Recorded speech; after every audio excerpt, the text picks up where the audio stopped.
आज का क्लास है अफसाना भाभी जान, जिसका मुसन्निफ है सुहेल अजमवादी। और हम लोग कल है ना अफसाना सुहेल अजमवादी के बारे में पढ़े थे। आज हम लोग पढ़ेंगे भाभी जान के बारे में। जब रुकैया भाभी याद आती है तो मेरा सर खुद ब खुद जज्बा एहतराम से झुक जाता है। ऐसा महसूस होता है कि जैसे उनकी ज़ात सजा पारोसनी के हैं।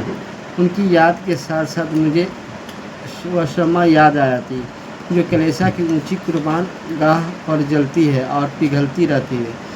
जब पादरी इबादत ख़त्म करके कुर्बान गाह से उतर जाता है तो भी वह खामोश जुबान से खुदावंदे यूसुफ का पैगाम सुनाती रहती है, जो दूसरों का गुनाह बख्शवाने के लिए सलेब पर चढ़ाया गया है। मगर वह जो अब तक ज़िंदा है और क़यामत तक ज़िंदा रहेगा और सबको निजात दिलाएगा।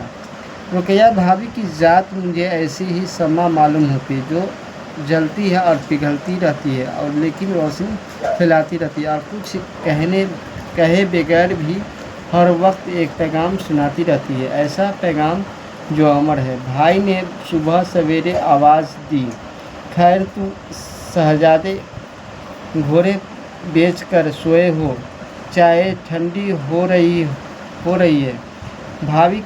भाभी की आवाज़ सुनकर मैं उठ बैठा।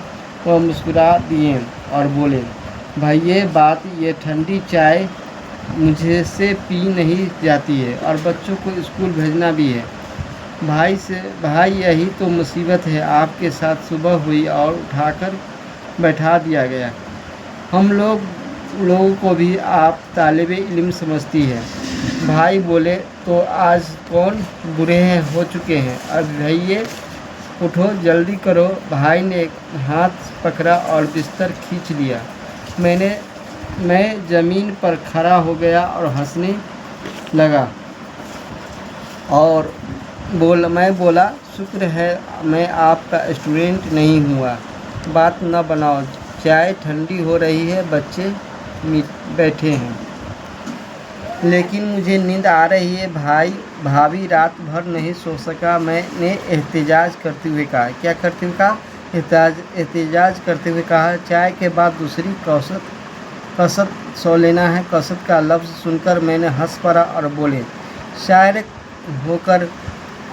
होकर दाद नहीं देते हैं क्या? लफ्ज़ मैंने इस्तेमाल किया। अगर 9 बान उद बाकी होते तो इस एक अल्फाज के इस्तेमाल पर जागीर तो ज़रूर बख्श देते हैं। चलो भाई तुम ज़रा जल्दी करो, इतना ही सही है। और भाभी खाने के कमरे में चली गई और जब थोड़ी देर में मेज़ पर पहुंचा तो बच्चे चाय ख़त्म कर रहे थे। मीठी रेहाना बोली, नन्ही रेहाना बोली, चचा जान हम लोग चाय ख़त्म कर चुके हैं, अब आप हमारी झूठी चाय पीजिए। स्कूल की लारी ने हारन बजाया और बच्चियाँ ताली बजाती हुई बाहर चल दिए। भाभी ने चाय ढालकर मेरी तरफ बढ़ाई और बोले, अगर तुम जो इतनी देर तक सोते रहोगे तो क्या करोगे? शेर कहोगे या करोगा? और कुछ नहीं। भाभी मैंने खेज अंदाज से मुस्कुराए। मैं कुछ 6 साल सा गया। भाभी की मुस्कुराहट बहुत दूर तक इशारे कर रही थी।